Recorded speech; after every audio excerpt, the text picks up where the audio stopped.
It's the week ending Saturday, the 24th of November, and this is The Week Unwrapped, brought to you by Barclays Corporate Banking. In the past 7 days, we've seen Ivanka Trump's emails violating White House regulations, Facebook criticised after being used to auction a child bride, and Russian police fighting a fire with snowballs. But we're here to bring you some of the stories that passed under the radar this week. Big news not making headlines right now, but with repercussions for all our lives. I'm Hollie Mann. Let's unwrap the week. And joining me today from the week's digital team are Hollie Clemence, Arion McNichol and Rebecca Gillie. And starting the show this week, it's Hollie. What do you think this week should be remembered for? Have UK Sikhs lost faith in the police? I'm telling you, West Midlands police are banned from Sikh spaces. Yeah? You know this. You know this. I've heard you say it. No, you know this. Oh, but heard me say it. You've heard 15, 20 Bantik Balades say it on a national scale, on national TV. You know this. No. You're banned from Sikh spaces. Stop spying on Sikhs, getting Sikhs raided and giving intel to India. You lot done a Badadi, you're banned from Sikh spaces. Yeah? You're arresting Jagtar Singh Johal. West Midlands police provided information on Jagtar Singh Johal which led to his torture. That was mobile phone footage filmed at a temple, posted on YouTube, showing members from Sikh Youth UK reacting to West Midlands police. Hollie, what happened here? Last week, officers had a recruitment stall set up in this Walsall temple. They were asked to leave and accused of spying on behalf of Indian authorities. This week, the influential Sikh organisations have backed a nationwide ban on West Midlands police officers entering their temples. And that's connected to their recruitment drive? Surely not. Not the recruitment drive specifically, but the move illustrates the recent tensions between police and the Sikh community, which has kind of gone underreported. It comes after the force raided a number of Sikh homes in September. Police claim the raids were related to terrorist offences in the UK, relating to activity in India. But a lot of Sikhs think that they've been doing it on behalf of Indian intelligence services.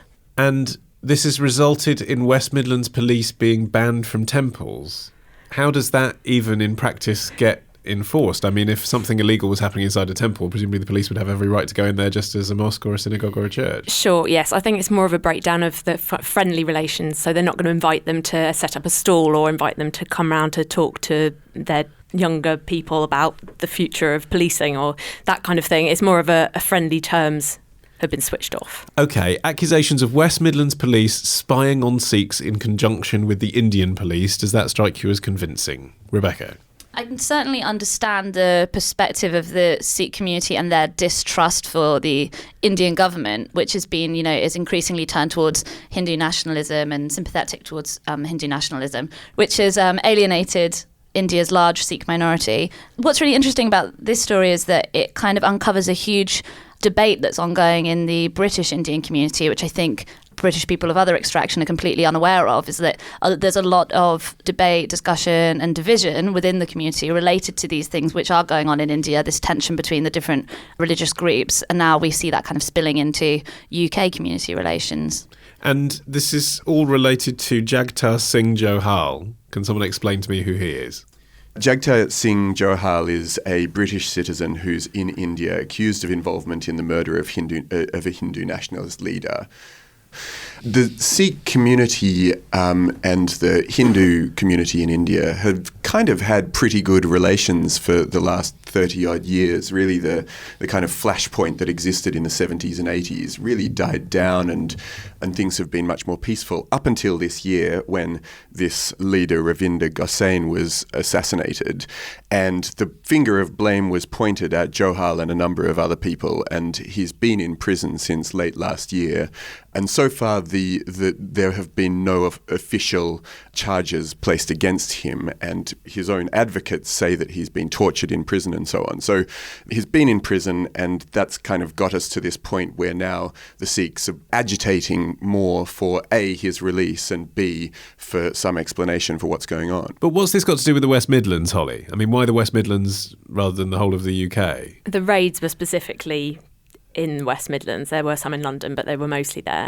And there's obviously a Sikh community there, and they're saying it's the specific force that has been at the behest of the Indian government. There is also a previous spying charge towards that force. In 2010, The Guardian exposed a counter-terrorism surveillance project targeted at the Muslim community, in which more than 200 cameras were used in Muslim areas around Birmingham to monitor residents. So I think there's a kind of past untrust. And the thing with that incident is that the police told the community that it was part of cracking down on antisocial behaviour, when really it was a counter-terrorism operation. So there's certainly a past history of mistrust, and it's certainly easy to understand why communities in the West Midlands won't necessarily trust the police explanation that they're not cooperating with the Indian government. And also, Theresa May has been under a lot of pressure to actually do something about this British citizen who's in prison over in India. And even in her meeting with Modi when he came to London last year, she put it to him, but I think not as forcefully as the Sikh community would have liked. And so it's just this kind of continuing problem that's going on between the two countries, and I think it's sort of spilled over into Sikh police relations, as it were. But how can relations between the establishment and the community improve at this point then? Because, let's be honest, the Prime Minister has other things on her plate right now. It sounds like the West Midlands Police were trying to do a positive thing by attempting to recruit members of the Sikh community into the police force. That's supposed to be a positive, let's reflect the community move, isn't it? It's not supposed to agitate tensions. What can be done? Yes, I don't think the police were intending to stoke any tensions, and they've said that they think the relations are still excellent, which I guess kind of proves that they may be out of touch with people that don't think that. They put the incident down to a heated exchange with one member of the public, but I think it's certainly bigger than that. They've also said when they raided the houses of Sikh people earlier in September that it wasn't related to the detention of Jagtar Singh Johal or any protest activity in respect of his detention, but the lawyers for those Sikhs who've had their houses raided is looking into taking legal action, and he says that their names came from his torture, which is quite a big allegation if the Indian government has released those names through that. And after the raids, some names appeared in Indian media, which has just fueled the conspiracy that the police are working with India again. So whether it's true or not, I think the police might struggle to kind of counter those claims. And this is the first time I've heard this story, so why do we think it has been underreported relatively? I mean, it is a clash between a minority community and a British police force. You'd think people would be all over that. Yeah, I think the thing is that in Britain, I think Sikhs have for a long time been kind of a silent minority. There's kind of this history of British Sikhs involved in the police and the armed forces. You know, there were a high amount of Sikhs who were involved in the British Empire in India. And so they've kind of, I think they've been looked upon in British culture for a long time as being like, you know, a good minority. And I mean, I've personally had it happen to me several times where, you know, people who've expressed quite racist or bigoted opinions about Muslims will bring up the subject of Sikhs and basically saying, you know, I'm not racist because the Sikhs are great, why can't Muslims be more like them? You know, this idea that they have integrated into British society, blah, blah, blah. So I think that the negative stories about the community don't seem to get that kind of traction because I don't think there's that pre-existing interest in exacerbating prejudices that you do see sometimes with other minorities. But I think also the reason why the flashpoint for this whole issue is in the UK as opposed to being back in India is because the secessionist forces among Sikhs are kind of in the diaspora. The people who stayed there have found ways to integrate in the community. And so actually the people who want the establishment of a Sikh state, which many Sikhs, at least in the UK and also in Canada and elsewhere, do, as I say, they're living overseas. They're not living in India. So I think that you've kind of got this overseas flashpoint, and it is weird that it's not being spoken about more. But maybe it's because we're just, you know, it is something that concerns a group that's living remotely from where their concern is. And also, I suppose, maybe a group that's a little bit freer to speak their mind online here about what's happening in India than Indian Sikhs would be. Yeah, and it is part of a kind of trend towards radicalism among the younger Sikh generations, whereas the first generations of Sikhs who moved to the UK tended to assimilate and, you know, live relatively, you know, quietly under the radar. With younger generations of Sikhs, there is more of a trend towards taking a more hardline approach to their culture and religion. For instance, a couple of years back, there were quite a few stories in the press about Sikh youth groups interrupting weddings of Sikhs and non-Sikhs. So this is definitely, you know, a kind of trend that we are seeing.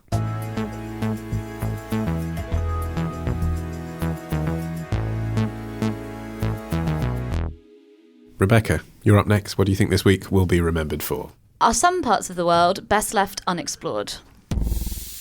In this picture, taken in 1991, we can see Mr. Pandit presenting gifts of coconuts to the Sentinelese people. It was the first peaceful contact with the tribe. Their language and the exact population remains a mystery to this day. Indian government has banned all travel to the island because it's too dangerous, not only for visitors, but for the local people as well. They are not immune to modern diseases, and a simple cold or flu could wipe them out. So it's better for them to be left alone.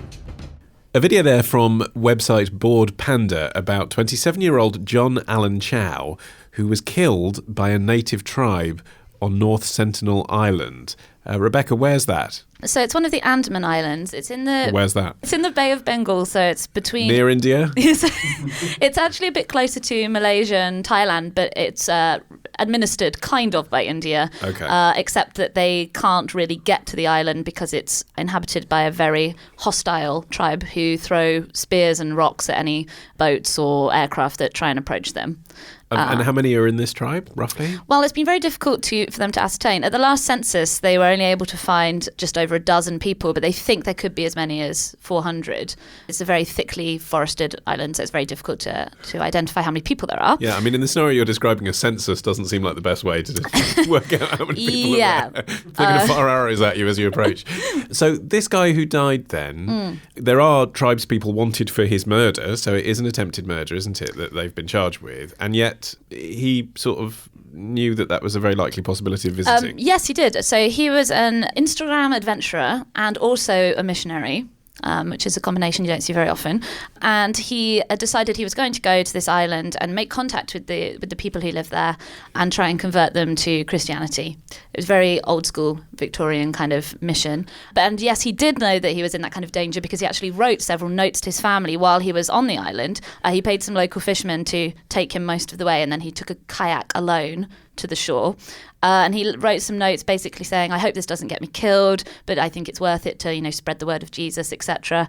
And then the fishermen said they saw him being struck by a spear, and then the next day they saw people pulling his body along the shore, and they contacted some friends of his who contacted his family, who contacted the US Embassy, who contacted the Indian government, who have now apparently taken several members of the tribe into custody. I really think this story raises quite a lot of interesting questions about, for one thing, the people who live on that island certainly aren't going to recognise the authority of the Indian government or a charge of murder. Well, it's amazing that the government managed to get close enough to arrest them, actually, if without using force. Yeah, which people have had peaceful interactions with the North Sentinelese people before, including the anthropologist that we heard being talked about in the video there. And in fact, Chow had actually had several peaceful interactions before he was murdered. And the strange thing about this is that in the video, they were talking about people being banned from travelling to the island, but that's actually not true anymore.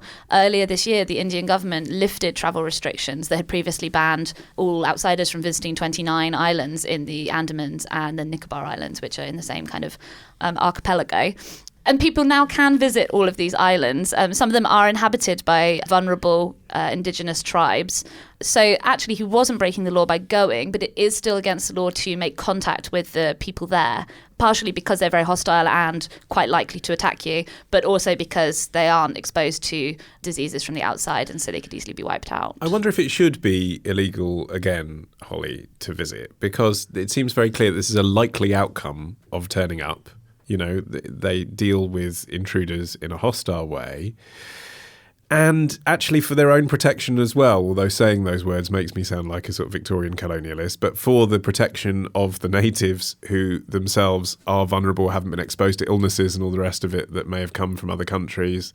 Maybe that's, it's crude, but maybe that is the best way to deal with it. Yeah, it's a kind of ethically grey area, I suppose. And I wonder if he'd been going there with specific intention of giving medical aid or some equipment that they really needed, whether we'd have a slightly different view of it and whether he'd be seen in a different way.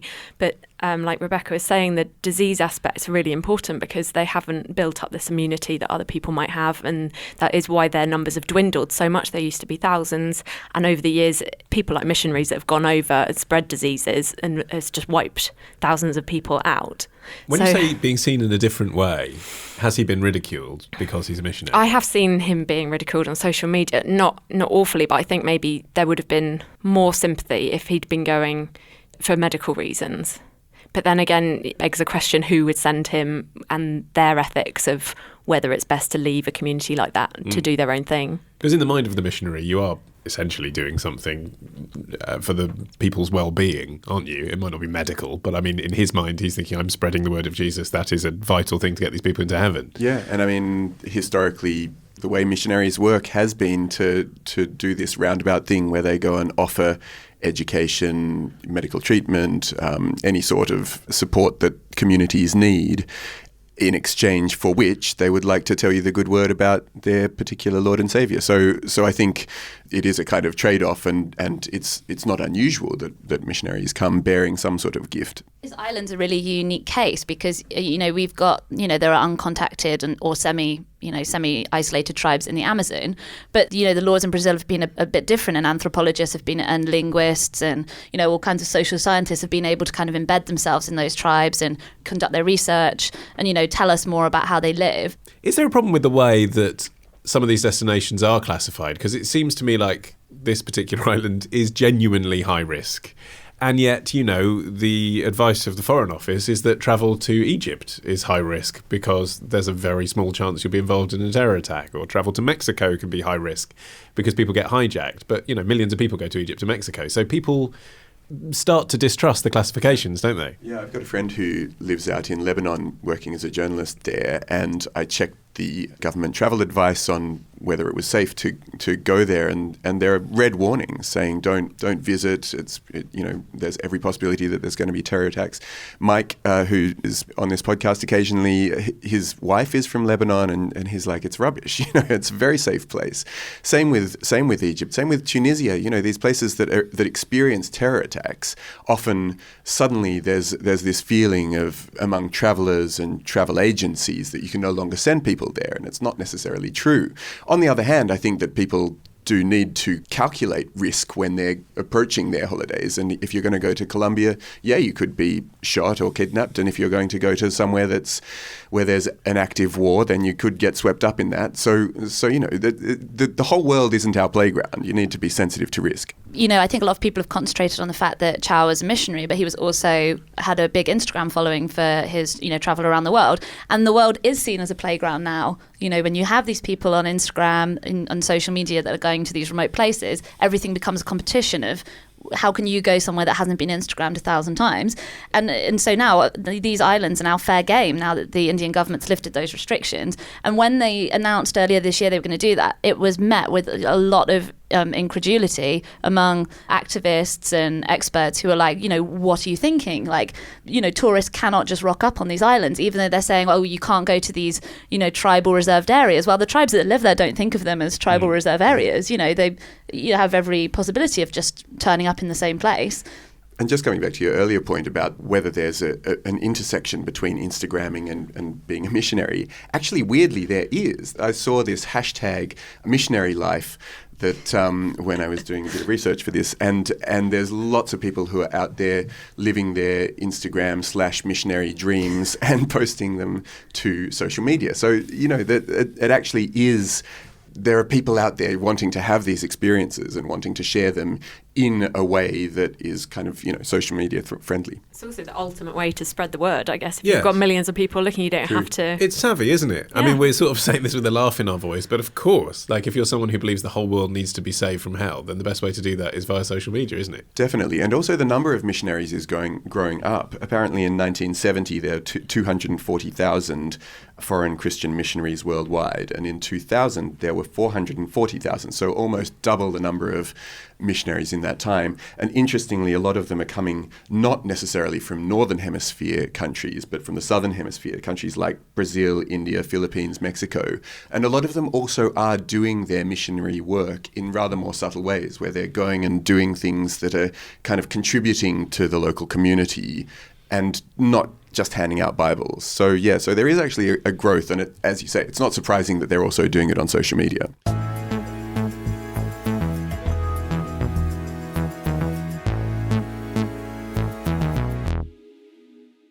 Arion, it's your turn. What do you think this week will be remembered for? This week, the art world encountered some actual fake news. Police in Romania say someone may have dug up buried treasure.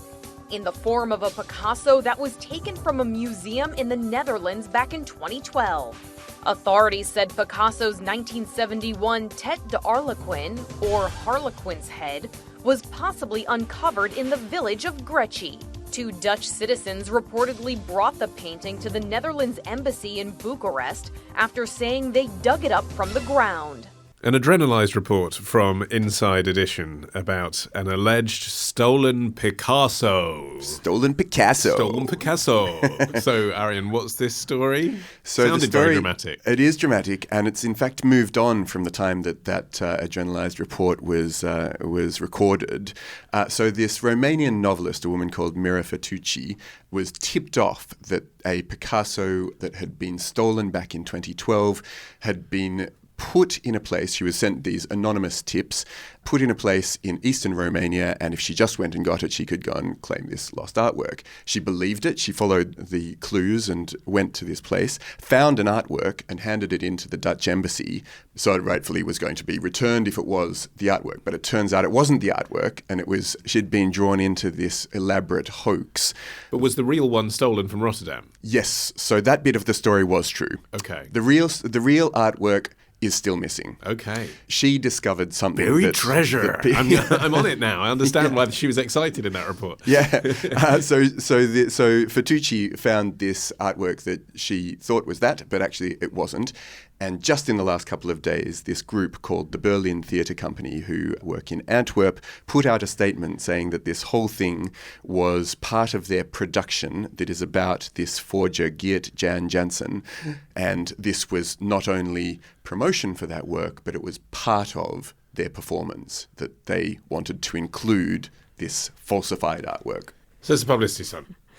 Partially a publicity stunt. Okay, and so why is that your story of the week, Arion? Why is that the underreported story of the week? I think not only is it a fantastic story with all these twists and turns that are exciting, but I think it's also interesting that this theatre group is drawing attention to this issue of forgery, which is growing in the world. And I think that whether you agree with the stunt and their approach to it or not, they're actually tackling a really important subject. And the amount of forgeries that we're seeing is going up exponentially, so much so that an entire exhibition last year of Modigliani paintings was discovered. Of the 30 paintings that were in the exhibition, 20 of them were found to be fake. So there's a mass of fakes and really good fakes that are coming into the market, and I think it's just fascinating. But Hollie, part of the reason that forgery is a thing is not just the value that's attributed to these paintings, it's the fact that people, as evidenced by this Romanian novelist who went looking for the painting for no particular reason apart from to do the right thing, want to do the right thing. They appreciate that there is a limited, dwindling number of classic works in the world, and they want to save them and preserve them for future generations. That's an honourable human instinct, isn't it? Like, everyone sort of laughs at the idea that paintings are worth lots of money. They're worth lots of money because they're precious. Yeah, it's a tricky one. And I also think the publicity stunt is as exciting as the original heist, which is maybe why it doesn't work as well. Like, the heist could be a TV show or a film. Like, they stole these paintings within 2 minutes. One of their mothers said she burnt them in an oven, and potentially those paintings are gone forever, which I agree is a sad thing. These are things that we've held up as artwork, and now they could be disappeared and we'll never see them again. And then this hoax kind of, it just trickles out. It was exciting. She found it under a tree. And then, no, it's not real. But do you know what I mean? Like, what's the satire? Like, there's a suggestion there's something that missing. people are a bit foolish because we put so much emphasis on the value of these paintings. But there's a reason, which is over centuries they've, contributed something to human existence, unlike most of the crap that gets pumped out. I wonder if we've got a lack of perspective on the actual art so far. If you look back, Michelangelo faked a sleeping Cupid. That's kind of the start of his career. Him or a dealer buried it in acidic earth to make it look older, and that's how he kicked off. He sold it to a cardinal as a forger, and then the cardinal actually said, "This is really good, you should come to Rome." There you have it, Michelangelo's career. So maybe these Berlin artists, it's just the beginning, and we'll look back and think, wow, that faked Picasso will become invaluable because of some other thing that they've done later down in their career. I think maybe forgery is just depends what point in their life you're looking at it. I suppose Picasso, as the embodiment of modern art, is one of those artists. It's a bit like sort of choosing McDonald's to satirise, isn't it? Everyone understands what that is, even though there's lots of other American companies that behave like that. The fact is, it's relatively easy to forge a Picasso. because he didn't paint that well. In some of his paintings, they're quite crude, but that's an iconic style. So what? But it does raise the question of, what is the inherent pleasure of those artworks comes from looking at them, not from knowing that they were painted with Picasso's own hands. And this is a very good fake. It's being, assessed by art experts. It's not like people took a look at it and were like, nah, not the same thing. How quickly did they determine it, actually, Arion, that it wasn't the real thing? It's still ongoing. Yeah, they're fairly confident that it is a fake. Oh, so it could be the real thing. It could be the real thing, but the fact that... Well, that would be the story of the week, wouldn't it? Well, but the fact that this theatre troupe has come out and said I it was see, us. and actually said it wasn't. So if when the fakes are this good, what really is the material difference between a really good fake and the original? Apart from the knowledge that the artist actually painted it, which is kind of intangible. And I think that that is a real live question. This art critic, Aline Saarinen, once wondered, if a fake can't be identified as a fake, is it not as satisfactory as the real thing? And with forgery getting as good as it is now, and you're absolutely right, Ollie, it is much easier to forge a Picasso than it is an old master, not least of all because one of the reasons why forgery is difficult is that you have to try to find materials that look like and scientifically identify as being contemporary to the time that they were painted or meant to be painted, whereas Picasso is much more recent, so you don't have to go back through prehistory to source ancient wood and canvas and materials and so on. But the question is still really important. Why do we care whether something is the true article or not? And I don't really know that we've reached a satisfying answer to that. There is something that it's important to have a familiarity with an artist's complete body of work and to get what they were going through as, see the trajectory of their career and so on. But if a rich person can buy a very convincing fake and put it on their wall and enjoy it as if it were the real thing, and the forger has made lots of money, isn't this a victimless crime? Possibly. I mean, you could just sell that rich person, well, not even such a rich person, a good forgery at what it should be worth, rather than pretending that it's something and therefore committing a crime. True, but then the forger wouldn't be recognised for their artistic talent. Well, they're not recognised at all, are they, if it doesn't get reported? I mean, well, they're recompensed at least. How many do you think are in that situation? How many rich people around the world are looking at paintings that they think are the real thing and they're not? An astonishing amount, I bet. I always wonder who's looking at the real stolen paintings, though. I mean, I don't know if your research has uncovered much about this, Arion, but if you pinch a bunch of really famous Picasso paintings, and you'd be arrested if you ever came to public who with them. Who do you sell them to? Do you sell them to rich mobsters to decorate their lairs? Specific phone numbers. If one happened to possess some stolen Picassos, I think that's So the reason why forgery is getting more prevalent, forgers are getting better at doing what they can do, but also the expertise is dying out. And here's a sort of secondary point that's worth exploring a little bit, that because wronged buyers are litigious types by nature, they tend to take auction houses to court when they've been sold something that turns out to be false. But the actual art appraisers themselves often get dragged into court along with that whole operation. And so people are much less willing to actually say this is a true painting or it's a fake painting, because you could lose your entire life by having put your name to that. Just before we sign off, I am just curious, what's the most you've ever spent individually on art? Hollie? I'm not sure I have. Come on, you've got a print. You've got a theatre poster. I'm more of a photos gal, of my own photos, not of me. Wow. What's the most you've ever spent on art? I asked Hollie Clemence. Answer, I once went to Jessop's. Arion? I think I spent £300 on a print by a guy who does the artwork for Radiohead, and it's just a really nice picture. Okay. Rebecca, apart from the forged Picassos? Apart from all the forged Picassos I've got. Actually, I paid £30 to go to Snappy Snaps and have a large printout done of, I don't know if you saw that portrait that Trump's hung in the Oval Office by this guy who does these kind of caricature-style pictures of all the Republican presidents hanging out together in heaven. He's done a new one that's got Trump in it, but ours actually predates that. It's the original, so you've got all the Republican presidents all hanging out around a big poker table together, and it's the most kitschy thing ever, and it's hanging up on our living room wall. When you said you took it to Snappy Snaps, I was thinking you might have made it into a scatter cushion. That would be the ultimate kitsch response to that painting. Anyway, let it not be said that any of us are cultural Philistines. That is it from this edition of The Week Unwrapped. My thanks to Hollie Clemence, Arion McNichol and Rebecca Gillie. Thank you as well to our sponsors, Barclays Corporate Banking. Remember, you never have to miss an episode of this show when you subscribe to the podcast. Just search for The Week Unwrapped on your app of choice and hit subscribe. That's how it works. I've been Ollie Mann. I've previously spent, I think, about £80 on art. Our music is by Tom Morby. The producer was Chika Ayres at Rethink Audio. And until we meet again to unwrap next week, bye-bye.